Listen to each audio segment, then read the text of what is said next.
I'm also tired of people that complain about how Monopoly, the game, the board game, takes too long. It's like, actually, no, it doesn't. You know what the problem is? You losers who don't know how to balance a budget, even in a board game with fake money. You guys add all these unnecessary bullshit rules like free parking, putting money on free parking. You guys know, if you ever read the rules, no money is ever supposed to go on free parking. And that's why your little game takes so long, because you end up getting $1,000, $2,000, $3,000 in that free parking lottery pot, and you're about to bankrupt someone. You're about to win the game, and they get a bailout by landing on free parking, and then the game continues for another hour and a half. You friggin' knuckleheads. Free parking is supposed to just be a free, safe space that you land on and nothing happens. At the very least, you should put a limit on it if you're going to do it. It should be like $200 most. It shouldn't be a bailout for the people who don't know how to rent out property and budget.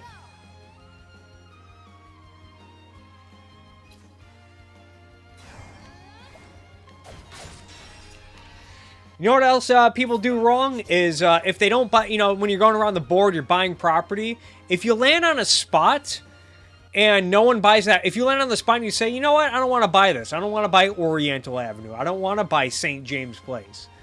It's supposed to go to auction between all of the players. So if you don't want to buy a property, now you risk your opponents getting that same property. And you might get them to pay more, but property is valuable. You can't win the game without buying property.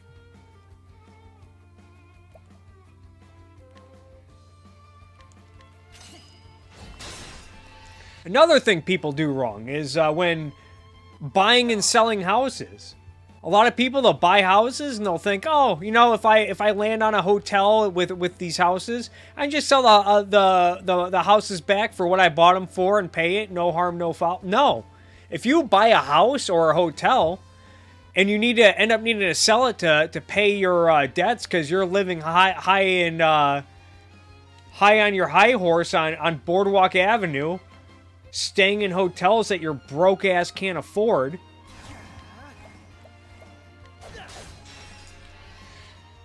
Well, you only get to sell those houses back at half price. So, if you buy a house on Virginia Avenue for $100 and you need to sell it, you only get $50 back. But a lot of people don't play that way. They just buy houses, sell houses. No, it doesn't matter. That's why your little Monopoly game takes way too fucking long.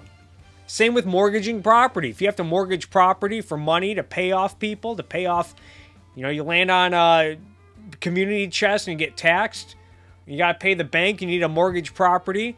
Well, you can mortgage that property, but if you ever want to unmortgage it, then you need to pay 10%. You need to pay a 10% interest.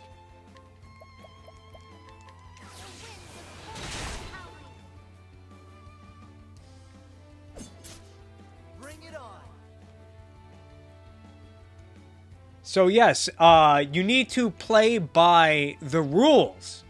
You need to play smart. It's not supposed to take forever, and you're not supposed to add all these dumb little rules to keep the game going longer.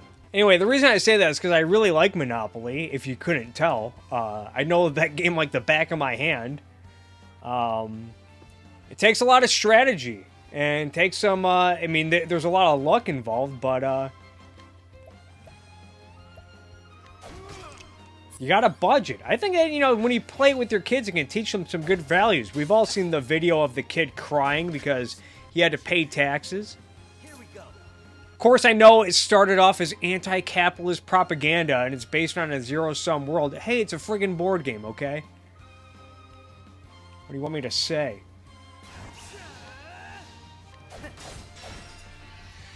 But yeah, you got to do math. You got to be able to budget and plan ahead.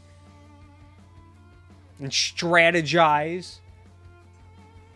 And it pisses me off when, you go to a board game night, you're hanging out with friends, and you got board games, and someone suggests Monopoly. Oh, that game takes 2 weeks. Yeah, because you're a dumbass that doesn't pay attention and follow the rules.